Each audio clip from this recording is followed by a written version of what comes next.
Shalom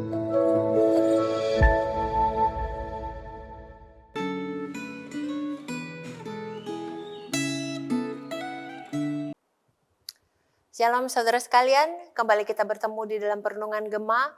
Hari ini kita akan membahas tema mengenai Sang Guru yang penuh perhatian. Terambil dari kitab Markus pasal yang ke-14 ayat 22-31. Saya menghimbau saudara sekalian, kita boleh membaca terlebih dahulu dari aplikasi Gema, akan nats dan juga catatan yang sudah ada, sehingga kita bisa mendapatkan gambaran yang lebih menyeluruh akan pembahasan kita pada hari ini. Nah, sebelum kita merenungkan akan firman Tuhan, saya mengajak kita untuk siapkan hati kita berdoa. Ya Tuhan, kami mengucap syukur untuk kebaikan Tuhan. Kalau Tuhan izinkan kami di hari ini kembali ya Tuhan, berbicara pada Tuhan melalui doa kami dan mempelajari sedikit daripada firman-Mu. Kami berdoa biarlah kiranya Tuhan yang tolong kami, singkapkan segala yang terselubung sehingga kami boleh mengerti, memahami dan terlebih lagi melakukan akan firman-Mu. Terpujilah kiranya nama-Mu. Dalam nama Yesus Kristus kami berdoa. Amin. Saudara, saya akan membacakan dari Markus 14 ayat 22-31. Demikian. Dan ketika Yesus dan murid-muridnya sedang makan, Yesus mengambil roti, mengucap berkat, memecah-mecahkannya, lalu memberikannya kepada mereka dan berkata, "Ambillah, inilah tubuhku." Sesudah itu ia mengambil cawan, mengucap syukur, lalu memberikannya kepada mereka, dan mereka semuanya minum dari cawan itu. Dan ia berkata kepada mereka, "Inilah darahku, darah perjanjian yang ditumpahkan bagi banyak orang. Aku berkata kepadamu, sesungguhnya aku tidak akan minum lagi hasil pokok anggur sampai pada hari aku meminumnya, yaitu yang baru dalam kerajaan Allah." Sesudah mereka menyanyikan nyanyian pujian, pergilah mereka ke Bukit Zaitun.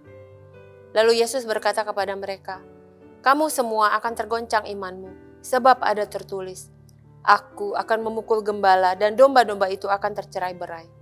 Akan tetapi sesudah aku bangkit, aku akan mendahului kamu ke Galilea." Kata Petrus kepadanya, "Biarpun mereka semua tergoncang imannya, aku tidak." Lalu Yesus kepadanya, "Aku berkata kepadamu, sesungguhnya pada hari ini, malam ini juga, sebelum ayam berkokok 2 kali, engkau telah menyangkal aku 3 kali." Tetapi dengan lebih bersungguh-sungguh Petrus berkata, "Sekalipun aku harus mati bersama-sama engkau, aku takkan menyangkal engkau." Semua yang lain pun berkata demikian juga. Nah saudara, di saat menghadapi penderitaan, perhatian Tuhan Yesus bukan tertuju kepada dirinya sendiri, tetapi kepada murid-muridnya. Perjamuan yang diselenggarakan oleh Tuhan Yesus bersama murid-muridnya itu biasa disebut sebagai perjamuan malam terakhir. Ya. Penyebutan ini terkait dengan fakta bahwa perjamuan itu diadakan pada malam menjelang Tuhan Yesus ditangkap. Perjamuan semacam ini pada masa kini disebut sebagai perjamuan kudus yang kita rayakan sebagai umat Kristen. Nah, apa yang dikatakan oleh Tuhan Yesus dalam perjamuan malam terakhir itu berkaitan dengan peristiwa yang segera terjadi, yaitu penangkapan dan penyaliban Tuhan Yesus, yang kemudian diikuti oleh kebangkitannya dari antara orang mati. Tuhan Yesus menginginkan agar para muridnya senantiasa mengingat bahwa kematian dan kebangkitannya itu merupakan bagian terpenting dari misi kedatangannya ke dunia ini, yaitu misi menyelamatkan orang berdosa. Melalui perjamuan malam terakhir itu, diharapkan bahwa para murid bisa senantiasa mengingat peristiwa kematian dan kebangkitan Yesus Kristus, bukan sekedar sebagai peristiwa sejarah biasa, tetapi sebagai sejarah penyelamatan akan manusia yang berdosa. Nah, apakah saudara sudah menyadari bahwa perjamuan kudus diperintahkan Tuhan Yesus untuk diselenggarakan oleh umatnya dengan maksud agar umatnya selalu mengingat akan misi penyelamatan yang dikerjakan oleh Tuhan Yesus Kristus di kayu salib. Dalam perjalanan ke Bukit Zaitun, Tuhan Yesus mempersiapkan mental para murid untuk menghadapi peristiwa penangkapan yang akan berujung pada kematiannya di kayu salib. Tuhan Yesus meyakinkan para murid bahwa peristiwa penyaliban ini bukanlah akhir yang tragis. Karena penyaliban akan disusul dengan kebangkitannya dari antara orang mati. Peristiwa penangkapan dan penyaliban Tuhan Yesus itu jelas akan mengguncang iman para murid.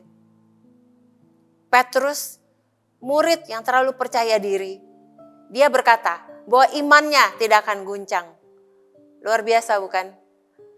Akan tetapi Tuhan Yesus justru menyatakan bahwa Petrus itu akan menyangkal imannya, akan menyangkali gurunya sampai 3 kali.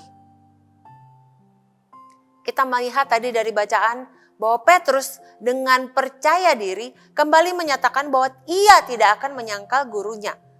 Dan Tuhan Yesus sudah tidak bisa mengatakan apa-apa lagi, tidak mau mengatakan apa-apa lagi, karena pengalamanlah yang akan menyadarkan Petrus bahwa ia sesungguhnya adalah seorang yang lemah.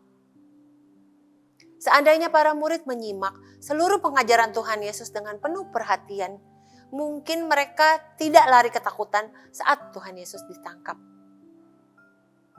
Nah, kembali kepada kita. Apakah kita sadar bahwa kita semua adalah makhluk yang lemah, yang tidak selalu sanggup bertahan saat menghadapi godaan?